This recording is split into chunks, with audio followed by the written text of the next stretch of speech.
ಬೆಂಗಳೂರಿನ ಶ್ರೀ ಬನಶಂಕರಿ ದೇವಸ್ಥಾನದ ಆವರಣದಲ್ಲಿ ಪುನರ್ ನಿರ್ಮಾಣವಾಗಿರುವ ಶ್ರೀ ವರಪ್ರಸಾದ ಆಂಜನೇಯ ಸ್ವಾಮಿ ದೇವಾಲಯದ ಜೀರ್ಣೋದ್ಧಾರ ಮಹೋತ್ಸವವನ್ನು ಉಪಮುಖ್ಯಮಂತ್ರಿ ಡಾಕ್ಟರ್ ಜಿ ಪರಮೇಶ್ವರ್ ಉದ್ಘಾಟಿಸಿದರು.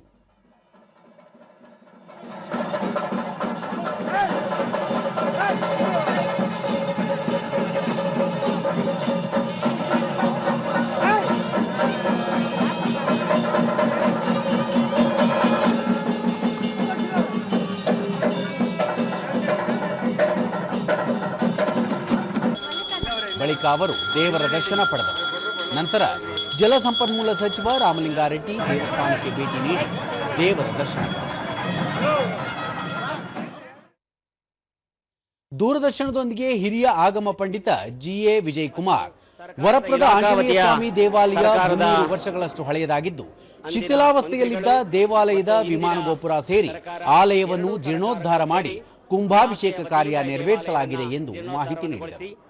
ಈ ದಿವಸ ಶ್ರೀ ಸ್ವಾಮಿಯವರನ್ನು ಜೀರ್ಣೋದ್ಧಾರ ಪ್ರತಿಷ್ಠಾ ಎಂಬ ಶಾಸ್ತ್ರದ ವಾಕ್ಯದಂತೆ ಸ್ವಾಮಿಯವರನ್ನು ಪುನಃ ಆ ಇರುವ ಸ್ಥಾನದಲ್ಲಿ ಸ್ಥಾಪಿಸಿ ಪ್ರತಿಷ್ಠಾಪಿಸಿ ಆಲಯ ಪ್ರತಿಷ್ಠಾ, ವಿಮಾನ ಗೋಪುರ ಕಳಶ ಪ್ರತಿಷ್ಠಾ, ಕುಂಭಾಭಿಷೇಕ ಕಾರ್ಯಗಳನ್ನು ಈ ದಿವಸ ನಡೆಸಲಾಯಿತು.